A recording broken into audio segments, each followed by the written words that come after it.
Welcome to speed news దంటోరా. Andhra Pradesh రాష్ట్ర ప్రభుత్వం కీలక నిర్ణయం తీసుకుంది. వచ్చే నెలలో స్మార్ట్ కార్డుల రూపంలో కొత్త రేషన్ కార్డులు పంపిణీ చేసేందుకు కూటమి ప్రభుత్వం కసరత్తులు చేస్తోంది. క్యూఆర్ కోడ్తో వివరాలు అన్నీ తెలిసేలా పాత కార్డుల స్థానంలో కొత్త కార్డులను ఆగస్టు నెలలో పంపిణీ చేయనుండగా నేతల ఫోటోలు లేకుండా ప్రభుత్వ అధికారిక చిహ్నం లబ్ధిదారుల ఫోటోలు మాత్రమే ఉండే విధంగా చర్యలు తీసుకుంది. రైతులకు ఎవరు ఏం చేశారో చర్చిద్దామంటూ ముఖ్యమంత్రి రేవంత్ రెడ్డికి మాజీ మంత్రి కేటీఆర్ ఛాలెంజ్ విసిరారు. శనివారం మీడియాతో మాట్లాడుతూ ఈ నెల 8న ఉదయం 11 గంటలకు సోమాజిగూడ ప్రెస్ క్లబ్లో రేవంత్ రెడ్డితో చర్చకు సిద్ధమని సవాల్ చేశారు. 72 గంటల సమయం ఇస్తామని సీఎం రేవంత్ రెడ్డి ప్రిపేర్ అయి రావాలన్నారు. రైతు బంధును కాంగ్రెస్ ప్రభుత్వం ఖచ్చితంగా ఎగ్గొడుతుందని మండిపడ్డారు. వాయిస్ ఫర్ ది వాయిస్లెస్ అనే థీమ్తో తమ బాధను చెప్పుకోలేని వారికి రక్షణ కల్పించేందుకు ప్రస్తుత పరిస్థితుల్లో రాష్ట్ర స్థాయి సమావేశం ఏర్పాటు చేయడం చాలా అవసరమని ముఖ్యమంత్రి రేవంత్ రెడ్డి అన్నారు. శనివారం MCRHRDలో బాలల లైంగిక వేధింపులు రక్షణ అనే అంశంపై ఏర్పాటు చేసిన సదస్సులో సీఎం పాల్గొని ప్రసంగించారు. ఎంతో కీలకమైన అంశంపై సదస్సు నిర్వహిస్తున్న తెలంగాణ పోలీస్ ఇతర నిర్వాహకులను సీఎం అభినందించారు. ఇలాంటి నేరాలను నియంత్రించడమే కాకుండా బాల బాధితులకు చట్టపరమైన అన్ని రకాల రక్షణ కల్పించాల్సి ఉందని అభిప్రాయపడ్డారు. చంద్రబాబు పాలనలో వ్యవస్థలు నిర్వీర్యమయ్యాయని మాజీ మంత్రి పేర్ని నాని ఆరోపించారు. ఏపీలో పోలీస్ వ్యవస్థ ఎక్కడుంది అని ప్రశ్నించారు. బాబురావు మీద దాడి చేసిన వారంతా టీడీపీలోనే ఉన్నారు కదా, టీడీపీ నేతల దోపిడీని అడ్డుకోవటమే నాగమల్లేశ్వరరావు చేసిన నేరమా? ఏపీలో ఇన్ని దారుణాలు జరుగుతున్నా పవన్ ఎందుకు ప్రశ్నించటం లేదు?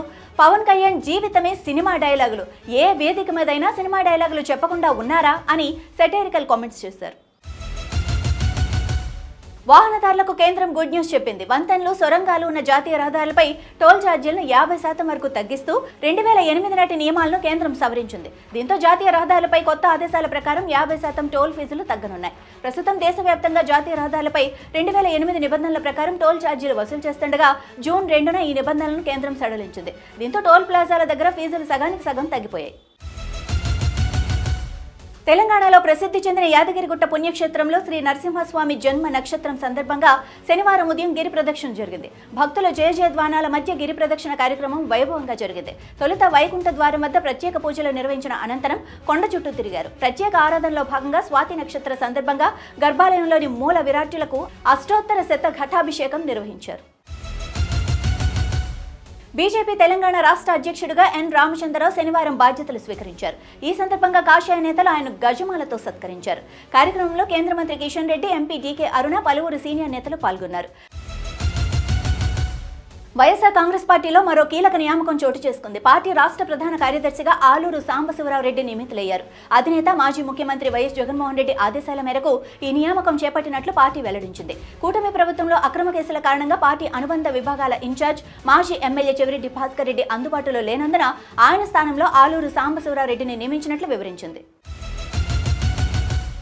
అవకాశం ఉన్న ప్రతి చోట మహిళలకు ఆర్థిక భరోసా కల్పిస్తామని తెలంగాణ డిప్యూటీ సీఎం భట్టి విక్రమార్క అన్నారు. తమ ప్రభుత్వం మహిళా సంఘాలకు అండగా ఉంటుందని చెప్పారు. ప్రజాభవన్లో ఇందిరా మహిళా శక్తి సంబరాలు నిర్వహించగా ఆర్టీసీకి అద్దె బస్సులు అందించిన మహిళా సంఘాలకు చెక్కులు పంపిణీ చేశారు.